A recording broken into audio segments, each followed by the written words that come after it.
NCERT 12th chemistry unit 3 chemical kinetics का 9th topic पढ़ रहे हैं हम लोग, temperature dependence of the rate of a reaction. अभी तक हम क्या बात कर रहे थे कि रेट ऑफ रिएक्शन किस पे डिपेंड कर रहा है, कंसंट्रेशन पे। अब हम क्या बात करेंगे कि रेट ऑफ रिएक्शन किस पे डिपेंड करेगा, टेम्परेचर पे।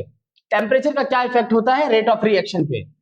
तो ये एक एक्सपेरिमेंटली डिराइव की गई है, ये ऑब्जर्व किया गया एक्सपेरिमेंटली कि कोई भी केमिकल रिएक्शन है, अगर उसके टेम्परेचर को हम 10 डिग्री से इंक्रीज कर देते हैं, ठीक है, 10 डिग्री से अगर इंक्रीज कर देते हैं तो उसका जो रेट कांस्टेंट है वो नियरली डबल हो जाता है। कहने का मतलब कि अगर T टेम्परेचर पे रेट कांस्टेंट K है तो T प्लस 10 डिग्री पे रेट कांस्टेंट 2K हो जाएगा।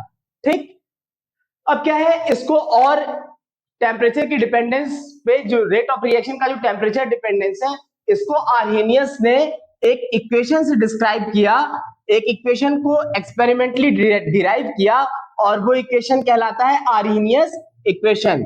आर्हेनियस इक्वेशन में कहता क्या है कि K is equals to A e to the power minus EA upon RT।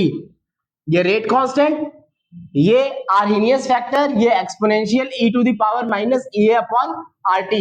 ये क्या है, रेट कांस्टेंट। ए क्या है, आर्हेनियस फैक्टर, इसी को फ्रीक्वेंसी या प्री एक्सपोनेंशियल फैक्टर भी कहते हैं। और ये ए की वैल्यू हर रिएक्शन के लिए अलग अलग होती है, ठीक है। तो ये कांस्टेंट नहीं है, बेसिकली ये फैक्टर है, हर रिएक्शन के लिए अलग होती है ए, ये जो आर्हेनियस फैक्टर की value e to the power minus E, तो ये समझ रहे हैं एक्सपोनेंशियल है। ये क्या होता है, activation energy of a reaction, इसकी बात हम कर चुके हैं। R gas constant 8.314 joules per kelvin per mole, और टी हमारा क्या होता है, टेम्परेचर, ठीक है।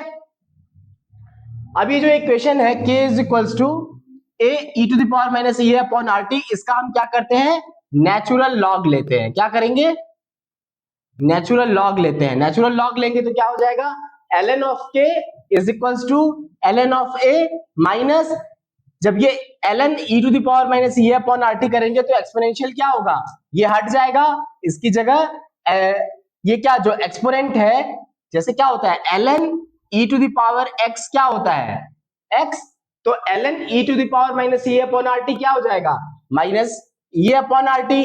तो same ln K is equals to ln A minus E upon RT, ठीक है। अब क्या है, कोई time t is equals to T1 पे K की वैल्यू क्या होगी, K1, और time t is equals to T2 पे K की वैल्यू क्या होगी, K2। इस एक्सप्रेशन में T1 K1 और T2 K2 को लिखते हैं। तो जब 1 के लिए लिखेंगे, T1 के लिए या K1 के लिए लिखेंगे, तो ln of K1 is equals to ln of A, चूंकि A सेम होगा उस रिएक्शन के लिए, minus EA upon RT1। EA भी कांस्टेंट है, R भी कांस्टेंट है, टेम्परेचर बस चेंज होकर T1 हो जाएगा। ऐसे ही T is equals to T2 पे ln ऑफ K2 क्या हो जाएगा, ln of K2 is equals to ln of A minus EA upon RT2। T की जगह क्या आ गया, T2। अब क्या है, ln K2 minus ln K1 करते हैं, ठीक है। तो जहां जहां माइनस ये ln K2 minus ln K1 करेंगे तो ln A minus ln A ये कैंसिल आउट हो जाएगा, बचेगा क्या, EA upon RT1 minus EA upon RT2। इसको, इस एक्सप्रेशन को थोड़ा सा और सिंप्लीफाई करते हैं। ln K2 upon K1 is equals to, इस ये EA अपॉन R दोनों में कॉमन है, बाहर ले लेंगे ब्रैकेट के, 1 upon T1 minus 1 upon T2। अब क्या है, ये जो नेचुरल लॉग है ln, इसको हम कन्वर्ट करेंगे लॉग बेस 10 में। जब लॉग बेस 10 में नेचुरल लॉग को कन्वर्ट करते हैं तो क्या होता है, 2.303 से मल्टीप्लाई होता है। ये आप लॉगरिथम्स में पढ़ चुके हैं।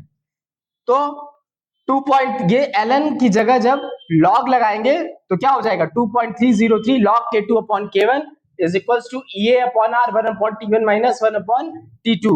इस 2.303 को नीचे ले आते हैं राइट हैंड साइड में, तो log K2 upon K1 is equals to EA upon 2.303 R 1 upon T1 minus 1 upon T2। तो ये हमें क्या मिला expression, temperature dependence of the rate of a reaction based on Arrhenius equation. log K2 upon K1 equals to EA upon 2.303 R 1 upon T1 minus 1 upon T2।